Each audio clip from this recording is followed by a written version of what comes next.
mental health in the workplace in 2022 and beyond. Things have changed a little bit. Come watch the video to find out. Hello, my name is Jesse. Welcome to the channel Open Source Owners, where we talk about what if humans had an owner's manual. A real quick overview, like I tend to do, about the general state of mental health, because I think this is very important for people to keep in mind. In 2022, this is where we stand. Depression, #1 cause of disability and injury worldwide, affecting 350 million people each year. That's pretty much the size of the United States in terms of population, maybe a little bit below. Anxiety is the #1 mental health diagnosis in the United States, affecting 1 in every 5 people. Worldwide, over 1 billion people suffer with at least one mental health condition, and 75% of those people do not receive any form of treatment at all. We're going to talk about a little bit of a solution to those who are not getting any treatment coming up at the end of the video, so make sure you stick around to the end of the video to find out what that solution might be. Okay, so we have a global epidemic of mental health issues. 1 in 8 people roughly around the world are suffering from some type of mental health disorder or another, most of whom are not getting treatment. But things have been made worse by the pandemic, of course, as you may have suspected, particularly in the workplace. So if we just talk about the workplace in general, let's look at this. Depression interferes with being able to complete physical jobs at the workplace in roughly 20% of the cases, and cognitive tasks, so thinking, problem solving, that type of thing, 35% of the time. Chronic stress affects nearly 40% of adult citizens. Now, that's not just within the workplace, but the workplace contributes to chronic stress. And really quickly, what is chronic stress? Well, it's living with stress, high levels of stress, day in and day out. And you might not have a particular reason. You might not say, oh, I'm stressed out because of the divorce. It's like, no, there's just all these stressors pushing into my life, or so it seems, that I can't sort of get rid of, and I have to just sort of tolerate and carry the burden of. And that's what chronic stress is. Usually it's lasted for 6 weeks or longer, that level of stress load. And many people I know have been carrying that stress load for as far back as they can remember, their whole lives. If that's you, go ahead and comment below. Yes, chronic stress. We want to hear from you, and I would love to hear why. What is it that's contributing to that chronic stress level? Now, a full other 40% of United States of American citizens live with what's called 1 to 2 stressor events, away from basically having a ruined day or having a stressed out day or being overwhelmed by stress. So what are those stressors? Well, stressors are not the big thing. Stressors are not like a loss, a death, a divorce, getting fired. Those are stressors, of course, but what we're talking about in this study was about very small day-to-day stressors that you did not anticipate. So you woke up and you thought, okay, today's going to be a good day, and then you spill your coffee on your pants. That's one stressor that you didn't anticipate that could basically overfill the bucket of your stress capacity, and then you're basically like, I want to go back to bed. The day's ruined. Can we start again, please? Thank you. And if you happen to have 1 or 2 of those, so a small fight, or you get to work and somebody's not at work, so your workload has doubled or gotten bigger, 1 or 2 of those unanticipated stressors will basically push you into the chronic stress category for at least that day. So what we're looking at now is another epidemic, right? 80% of workers in the United States of America, at least, and probably throughout most westernized countries, are living in chronic to really high levels of stress. That means only 20%, 1 in 5 of people that you know and you see every time you go shopping or every time you go to work are actually doing, are feeling good and feeling resilient. Stressors still occur to them. They may still also spill coffee on their pants or have have bad traffic when they drive in.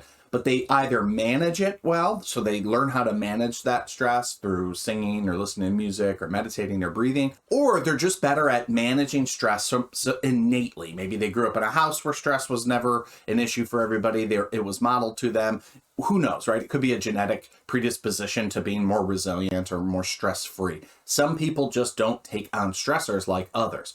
But most people, as we now see, 80% of the adults in the United States society anyway, do carry stress. And it is very difficult. And what I have found in therapy is most people don't have regular de-stressing practices. That's one of the primary skill sets that we can learn and practice to actually discharge and manage stress. So working from home from the pandemic. Now, obviously during the pandemic, so many more people all of a sudden had to work at home than at the office. So the office was already, for many people, a driver of stress or a cause of stress. And you would think, okay, well, working at home would be better, would be less stress, less annoying bosses, etc. However, there's been some unintended consequences to many of us having to work from home and do the Zoom thing all day, every day. And here's just a couple of them to keep in mind. 41% of work from home employees are in chronic stress. So that number of chronic stress that we just talked about actually has went up compared to 25% of the people that work at work.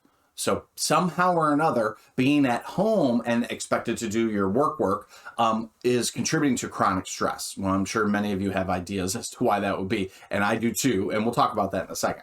Here is just some of the major contributors to why working at home can contribute to high levels of stress. Okay, let's go through these really quickly. Lack of structure, social isolation, being at home is a little more socially isolating, poor work-life boundaries, too many distractions, and less physical exertion. So you're not getting outside, you're not walking, etc. So if any of these resonate with you, please comment below which of these is the biggest driver for you and your stress when you're working at home in 2022 here and beyond. Whenever you might be seeing this video, I'm curious about working from home effect of mental health. How is it affecting you negatively? Which of these, and maybe there's other categories, but which of these categories is a primary issue for you? In totality, if you take all those together, more isolation, more blurred boundaries, lack of structure, too many distractions, less physical exertion, you basically have a recipe for making people more disease prone, more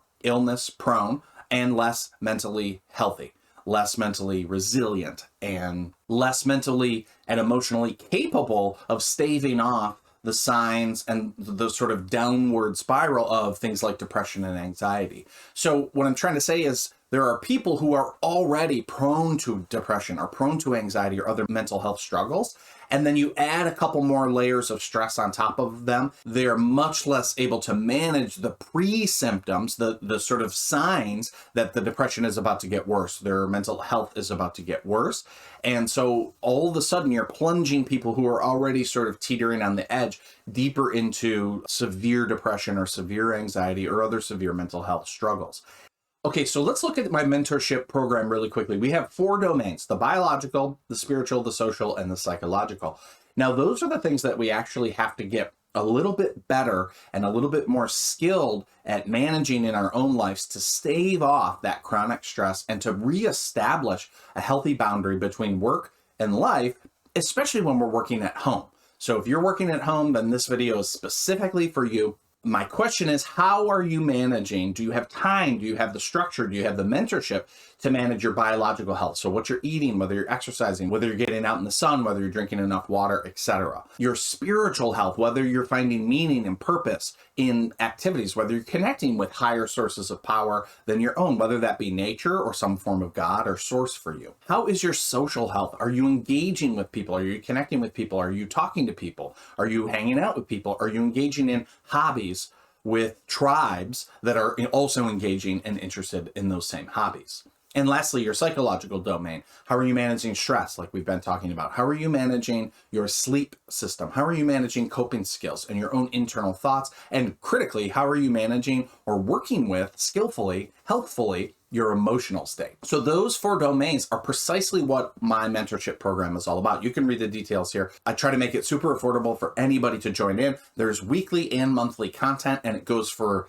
the whole year. So if you need a little bit of support in the mental health and the chronic stress management phase of this work from home environment, and honestly, who knows how long we will be in this sort of more work from home, stay at home, do everything you can on Zoom, etc. world. It may end up being sort of the new expectation for jobs is that we work from home. And again, that can be great for many factors, but it can also do all those issues of blurring the lines between your proper life and your work life, which can make stress just more abundant. It could allow the stressors of work to bleed into the edges of your whole life. So from sleep to wake, and all the way in between. And we don't want that, right? So if you need a little bit of mentorship, if this seems sort of useful to you, then go ahead and consider joining the program. Just click the link below to find out more. So that was mental health in the workplace in 2022 and beyond. I think this will be something that we'll be dealing with for quite some time. And again, I want to hear from you in the comments. How has your mental health been in the workplace, of course, but also specifically, what about like working from home? Has your mental health been affected from working from home, and how? Like, let us know in the comments below. I would love to hear. On that note, thank you so much, y'all. Take care of yourselves out there, and we will see you in the next video.